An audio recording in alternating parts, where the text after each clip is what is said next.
Video को start करने से पहले बन्ना बनी लोक संगीत चैनल को सब्सक्राइब करें तथा बेल आइकन पर क्लिक करें ताकि आपको हर फंक्शन से रिलेटेड लेटेस्ट वीडियो मिलते रहें और चैनल को ज्यादा से ज्यादा शेयर भी करें।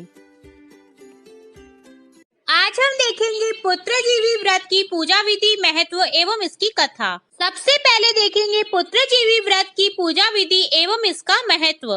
यह व्रत क्वार माह के वदी पक्ष की अष्टमी को किया जाता है। इस दिन सूर्य नारायण की पूजा करनी चाहिए।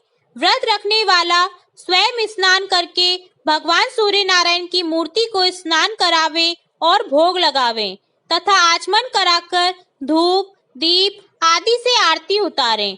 भोग को प्रसाद के रूप में बांट देवें।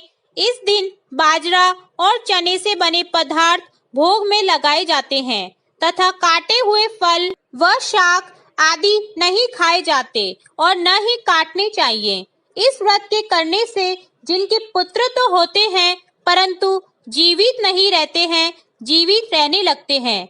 साथ ही मृत वत्सा दोष दूर हो जाता है। अब देखते हैं पुत्रजीवी व्रत की कथा या कहानी। एक समय की बात है कि जब भगवान कृष्ण द्वारिकापुरी में निवास करते थे, उस समय एक ब्राह्मण भी द्वारिका में रहता था। उसके 7 पुत्र काल के गाल में बचपन में ही जा चुके थे। इस दशा को देखकर वह ब्राह्मण बहुत दुखी था। एक दिन भगवान कृष्ण के पास गया और कहने लगा, हे भगवान, आपके राज्य में आपकी कृपा से मेरे 7 पुत्र हुए परंतु जीवित कोई नहीं रहा, क्या कारण है? यदि आप अपने राज्य में मुझे दुखी नहीं देखना चाहते तो कोई उपाय बताइए। तब भगवान बोले, हे ब्राह्मण सुनो, इस बार तुम्हारे जो पुत्र होगा उसकी उम्र 3 वर्ष की है। उसकी उम्र बढ़ाने के लिए तुम भगवान सूर्य नारायण की पूजा होने वाले पुत्रजीवी व्रत को धारण करो। तुम्हारे पुत्र की आयु अवश्य बढ़ेगी। ब्राह्मण ने वैसा ही किया।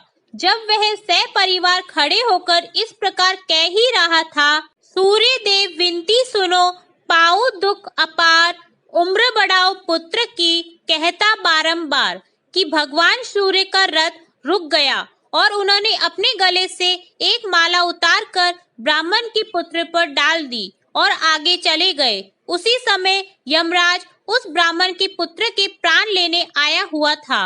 यमराज को देखकर ब्राह्मण और ब्राह्मणी कृष्ण जी को झूठा कहने लगे।